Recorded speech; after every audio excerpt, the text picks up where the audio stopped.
Hello viewers, welcome back to my channel পুতুল জানা simple ব্লগের পক্ষ থেকে সকল দর্শক বন্ধুদের স্বাগত জানিয়ে আজকের রেসিপি শুরু করব। আজকে আমি বানাবো পটলের দারুণ স্বাদের একটা রেসিপিটা তৈরি করার জন্য আমি এখানে 300 গ্রাম পরিমাণে পটল নিয়েছি। পটলগুলোকে ভালো করে দেখো খোসাটা ছাড়িয়ে ধুয়ে পরিষ্কার করে নিয়েছি। এখন এই পটলগুলোকে একটা গ্রেটারের সাহায্যে গ্রেট করে নিতে হবে। এই রেসিপিটার জন্য কিন্তু সমস্ত পটলগুলোকে এইভাবে গ্রেটারের সাহায্যে গ্রেট করে নিতে হবে। তো বন্ধুরা, তোমরা যে যেটা থেকে আমার ভিডিওটা দেখছো পুরো ভিডিওটা দেখার অনুরোধ রইল। প্লিজ ভিডিওটা কেউ স্কিপ করে দেখো না। আর যদি আমার ভিডিও তোমাদের ভালো লেগে থাকে প্লিজ একটা লাইক, কমেন্ট আর বেশি বেশি করে শেয়ার করে দিও। আর যদি আমার চ্যানেলে নতুন বন্ধু হয়ে থাকো প্লিজ চ্যানেলটাকে সাবস্ক্রাইব করে পাশে থাকার অনুরোধ রইল। তো চলো, এখন আমি সমস্ত পটলগুলোকে এইভাবে গ্রেট করে নেব।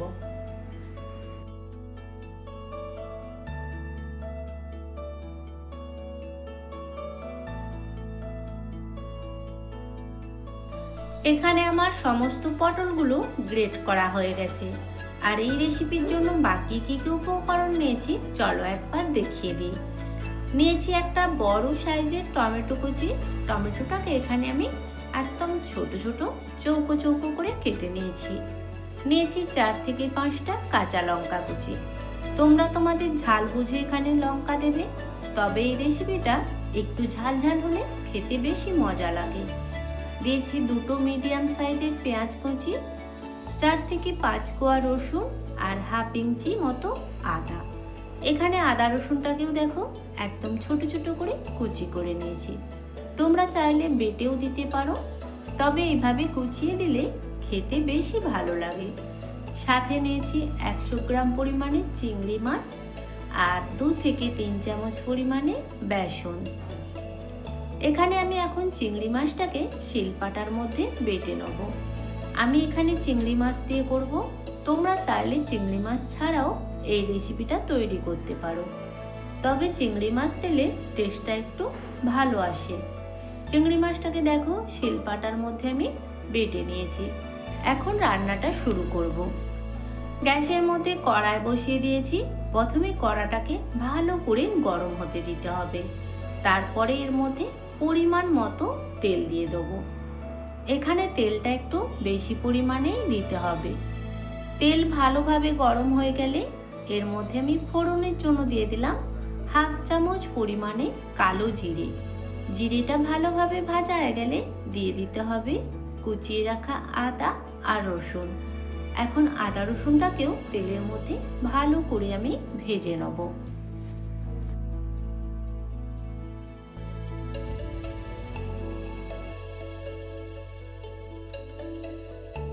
আদা রসুনটাকেও কালো জিরের সাথে ভালো করে ভেজে নিলাম। এখন এর মধ্যে দিয়ে দিলাম কুচিয়ে রাখা পেঁয়াজ। পেঁয়াজটা দিয়ে খুব বেশি ভাজার দরকার নেই। পেঁয়াজটা নাড়তে নাড়তে দেখবে হালকা একটু কালার চেঞ্জ হয়ে যাবে, তখনই এর মধ্যে বাকি উপকরণগুলো দিয়ে দিতে হবে।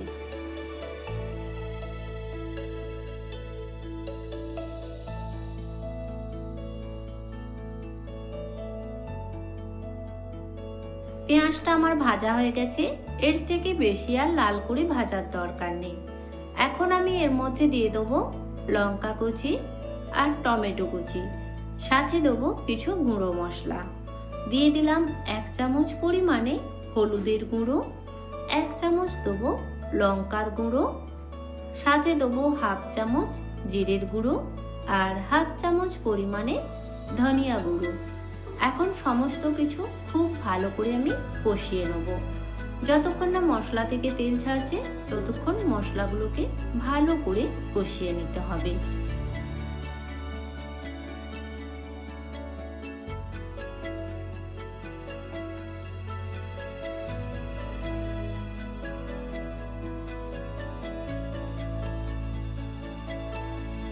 মশলাটা ভালো করে কষিয়ে নিয়েছি, মশলা থেকে তেলও ছেড়ে দিয়েছে।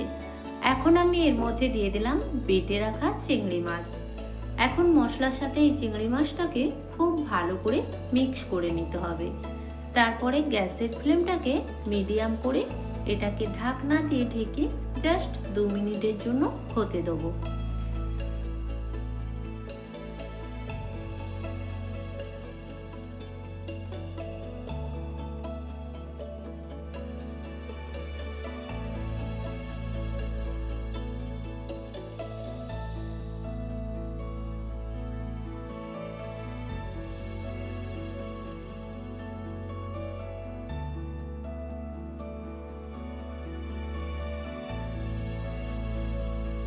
দু মিনিট পরে এখন ঢাকনাটা খুলে দিলাম আর ওপর থেকে দেখো সুন্দরভাবে তেল ছেড়েছে।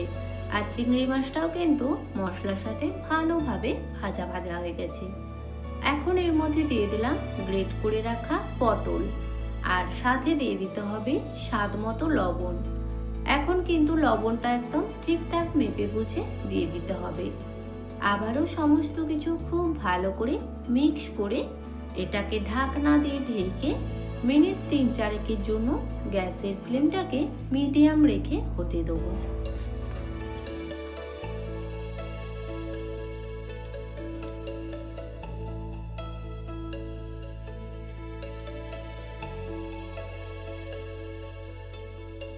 মিনিট 4 পরে এখন ঢাকনাটা খুলে দিলাম আর দেখো পটলটা অনেকটা পরিমাণে কমে গেছে। আর পটল থেকে যে জলটা বেরিয়েছিল পুরো জলটাই কিন্তু শুষে নিয়েছে। এখন সমস্ত কিছু নাড়াচাড়া করে এর মধ্যে আমি দিয়ে দেবো 2 চামচ পরিমাণে বেসন। আমি এখানে 2 চামচ বেসন দিয়েছি, তোমরা চাইলে 2 থেকে 3 চামচ পরিমাণেও বেসন দিতে পারো। এখন সমস্ত কিছু ভালো করে নাড়াচাড়া করে এর মধ্যে আমি দিয়ে দেবো একটা ছোট্ট চামচে 1 চামচ পরিমাণে চিনি। চিনিটা এখানে পুরোপুরিভাবেই অপশনাল, তোমরা চাইলে দিতেও পারো আবার নাও পারো। এখন সমস্ত কিছু খুব ভালো করে নাড়াচাড়া করতে হবে। আর এই সময় কিন্তু এটাকে অনবরত নাড়াচাড়া করতে হবে, না হলে কড়ার তলায় লেগে যেতে পারে। এটা নাড়তে নাড়তে দেখবে একদম শুকনো শুকনো ভাব হয়ে যাবে আর কড়া থেকে খুব সহজেই উঠে চলে আসবে। কোনো রকমভাবে কড়ার তলায় আর লেগে থাকবে না। তখনই বোঝা যাবে রেসিপিটা পুরোপুরিভাবে তৈরি। এইরকম একটা রেসিপি থাকলে গরম ভাতের সাথে আর কিছুই লাগবে না। তো তোমরাও একবার বাড়িতে এইভাবে ট্রাই করে দেখতে পারো।